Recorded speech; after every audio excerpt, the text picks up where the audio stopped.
Okay, I try to be respectful on the channel of the mission and the Office of Law Enforcement, but today with the LAPD, whew, this is some clown shoes, like Pepe Clown level stuff.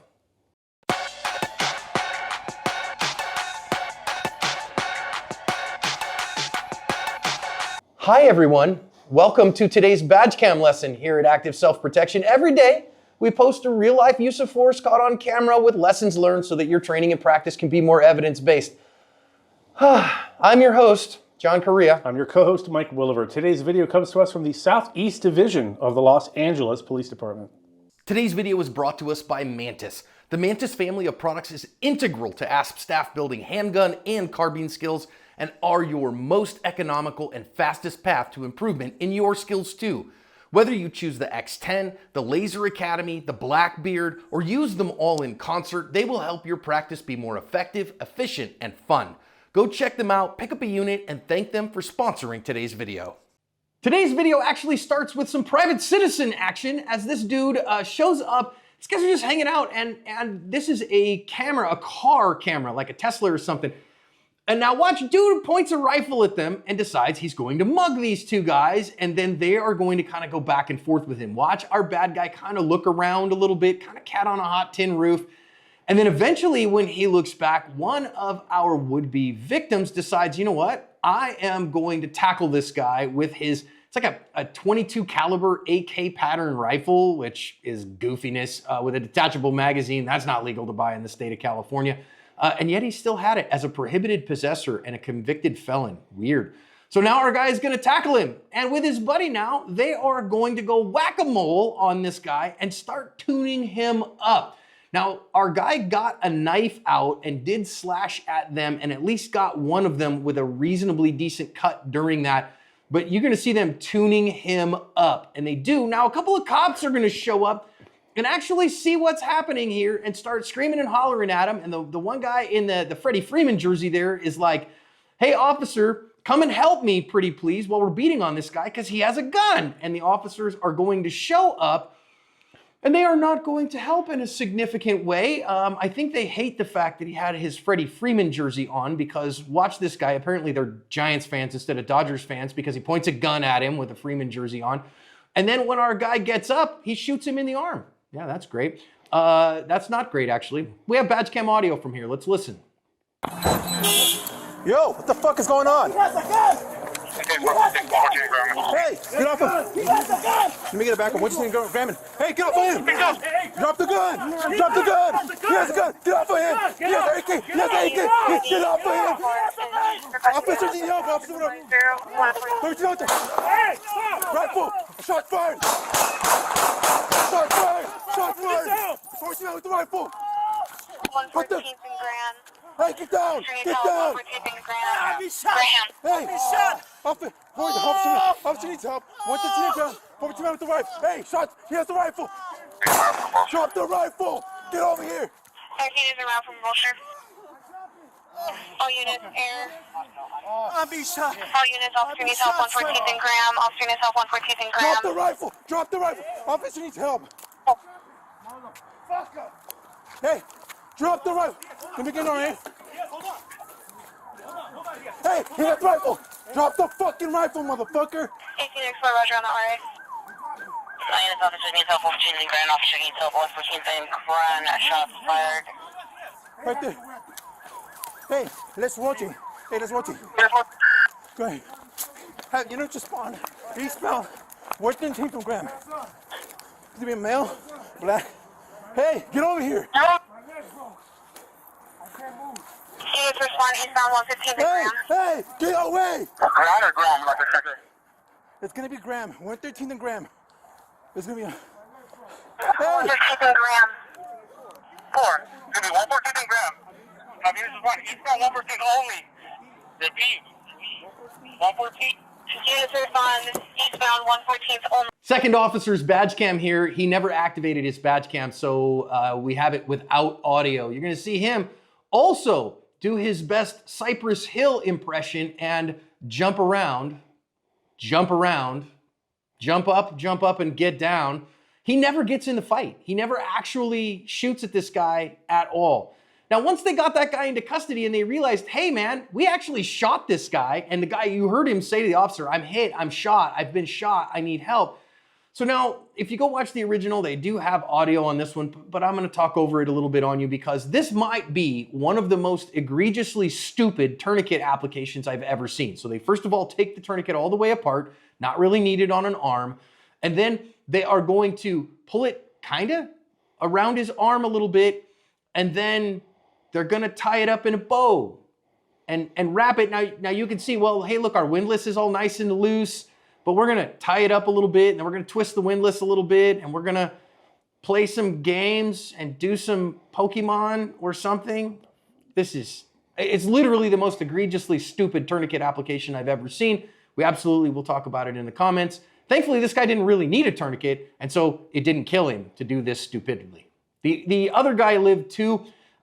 They did take him into custody, and he's facing a cornuplethora of charges. I have so much to say. I have so much to say. I don't know if they thought that tourniquet was like a pretty bow. I don't know. LAPD, what is you doing? First on this one, Mike, I'm glad you're here for this one today. You're not often here when we do our private citizen encounters, but mad love to these guys for wailing a tune on this guy. Absolutely. Look, if you're in this position, do we recommend that you try to, disarm somebody holding a rifle, that you try to do this? No. Generally speaking, no, we don't. We would probably recommend that you comply in the situation, but these guys weren't having any of that. And I feel every bit of that emotion. No, you're not going to rob me today. I'm going to take your gun away, and I'm going to beat the ever-living crap out of you. I'm going to throw elbows at your head and everything else. Then the police will show up, and I'm sure that when the police show up, they're going to make everything better than it was before they got here. Well, unfortunately, the police kind of actively made things worse than they were before they showed up. I think if give these guys a couple more minutes, they would have had this guy probably unconscious and all tied up in a ball. But fortunately or not for them, LAPD showed up at some point and did what they did. I will notice here that our good guys waited for their counter ambush opportunity. You can see our perp here is turned away. He's kind of been a cat on a hot tin roof here. He's kind of looked around. He's waiting to see, is anybody else around? Are they seeing him? Are they going to catch him? And so when he turns around and shows them the back of his head, that's when our good guys go for the disarm. And that was excellent tactics.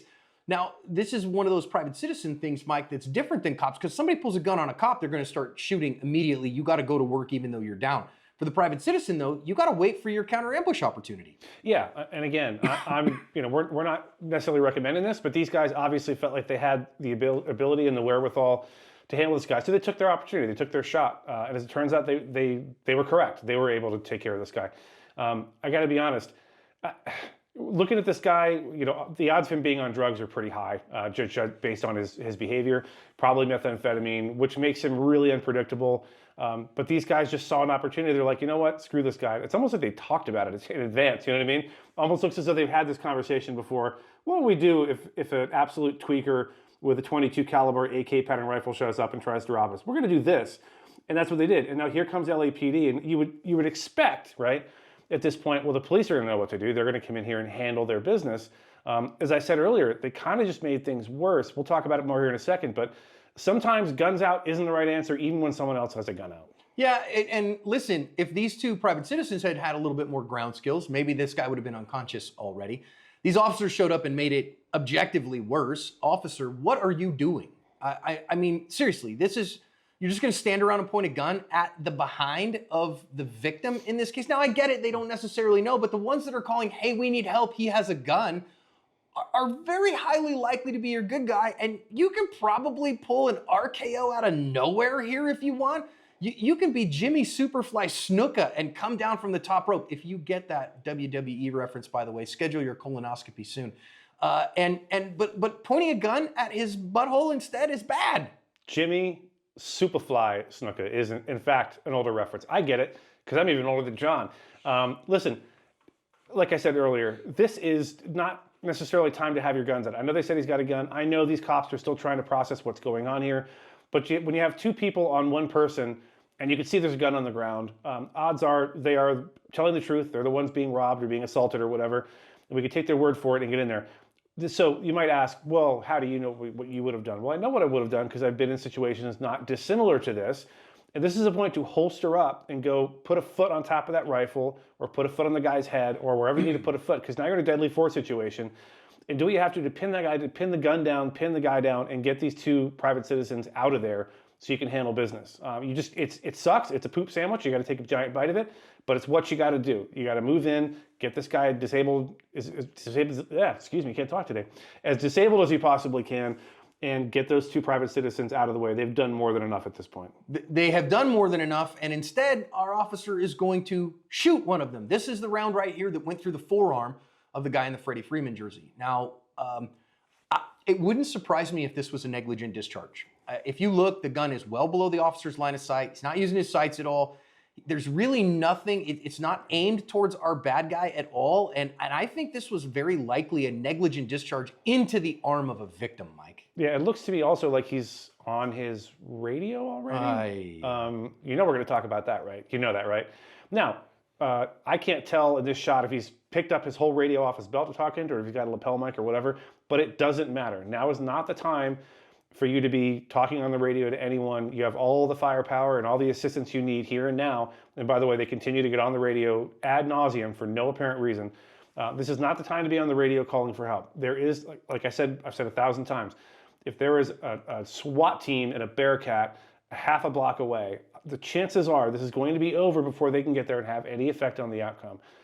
This, shooting this guy in the arm, this is what I'm talking about. This is why I say, no, it's time to holster up and get in there and put hands on this guy, pin the gun to the ground, do whatever else you got to do. But this sort of being afraid to get in there and get into the fray ended up with this happening. Not to mention the fact that he's on the radio, not to mention the fact that this is probably a negligent discharge and it's one-handed. It's just an absolute mess, and there really is no excuse for this. I understand if you're not in law enforcement, you might think, well, chaotic situation. Yeah, absolutely it is, but this is still not okay. This was entirely preventable. And listen, here's a thought from me to you. If you feel like, hey, I'm on the radio because I'm worried that I need like more meat-eating crime fighter cops here because I'm not good at the gunfighting part, it's time for a new job.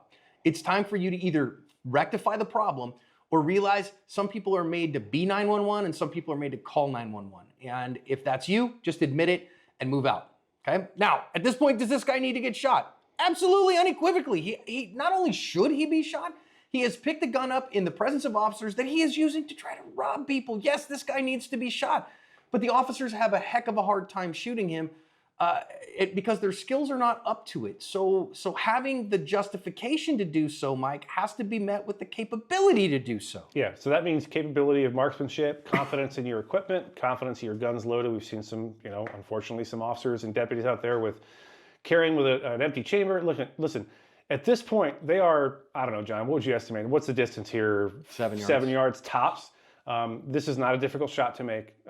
This guy should have absolutely been full of lead. He should be setting off metal detectors for the rest of his life, but for some reason they just didn't get effective fire. Now, could be that he's under the influence of narcotics and he's not feeling a lot of pain. That's a possibility, but getting shots on target at this distance should not be hard at all for any officer who's been on the job for more than 3 minutes. Well, of course, it is very hard for them because they're shooting the gun one-handed, and we will talk about why that is in just a moment when we see it on camera. But recognize everybody's life's at risk here, and the higher your skill set, the faster you end that risk, and that's what your goal is. If you're going to use defensive firearms use, it's to end threats. I don't care about killing folks. That's not the intent. The intent is to end threats, and that's why you need to have a high level of competence. Our second guy here, I'm not even going to stop through this. He didn't even get in the fight. He at least this guy has the temerity to actually press the trigger. Of course, why is he shooting this gun one-handed, Mike? Because he's on the radio. Because he's on the radio. We've been over this a million times. Look, I understand the need to feel like, okay, someone knows I'm in trouble, right? To get help on the way. I promise you, LAPD has modern, new Motorola radios. Those Motorola radios absolutely have an emergency button on them.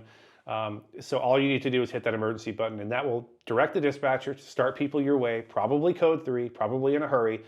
And this whole thing on the radio, 415 man with a rifle, disturbing the peace is the penal code for 415's penal code in California for disturbing the peace. But all this stuff, officer needs help, officer needs this, officer needs that. No, the officer needs to get the heck off the radio. I almost said a bad word. The officer needs to get the heck off the radio and get in this fight. Both hands on the gun. Get your head in the game here. No one's coming to save you. end this threat yourself. This second officer, I hate to be this hard on people, but this might not be the line of work for you, as John said. It might be time to go find something else to do. There's plenty of other honorable jobs where you can help people that don't involve, guns and ammunition and that sort of thing. And, I mean, again, the follow-up here is just egregious. Guys, I hope officers, you're watching this, and if you're watching this in roll call or in the academy somewhere, that you're watching this and going, I'm going to do a better job if ever I'm involved in this. I am not going to be this mess. Because what are they doing? Okay, we want to hold on this guy till we have more officers, but you can see the fact he doesn't have a gun on him. Cool. You don't have a gun? It's now time for the polyester pileup. It's now time to get on this dude, get that covered, because you know you have a bystander, you have a victim here who has been shot and has been shot by the LAPD. And instead, again, they do their best Cypress Hill impression and just like hop around and they're just acting for the sake of acting rather than thinking about that concept of win. What's important now? What is important for me to be doing right now? I'm either securing the scene or I am getting medical aid to who needs to have medical aid. So that follow-up, right? Threat down, tap ifs. Is the threat down? Does he have any accomplices? Is my partner still in the fight? That's tap. Then ifs. Injuries, who is injured and needs help? Then firearm, what's the condition of my firearm? Do I need to top it up? Then follow up, what needs to be done right now? Then finally, seek help. Then get on the radio and call it in and get some help on the way. Okay, I'm gonna talk about this tourniquet for just a minute. This is a second generation soft T, okay? This is probably the most egregiously bad tourniquet application that I have ever seen caught on camera. And I get it, critical stress, you're frustrated, but clearly this guy has no idea how to put a tourniquet on, okay? First of all, stage it correctly. Second of all, we take the strap and we pull that strap tight. I'm talking tight to where he's mad at me about it tight. Then it wraps towards, not back over the top of itself, but away from itself. And it should be tight enough at that point that it stays put and is mad. Then once you've got that and it's already super tight, then we tighten the windlass. Can't tell you enough, officers, if you have not practiced with your tourniquet in 6 months or more, you need to rectify that. Get out the training tourniquets today in roll call and give everybody a rep on it so that you do better than this. This is quite embarrassing to LAPD. I gotta be honest with you. This should be an embarrassment. Everybody involved in this should be mortified that this is the standards that they're keeping. Let's do better than this to help people cover their ASP.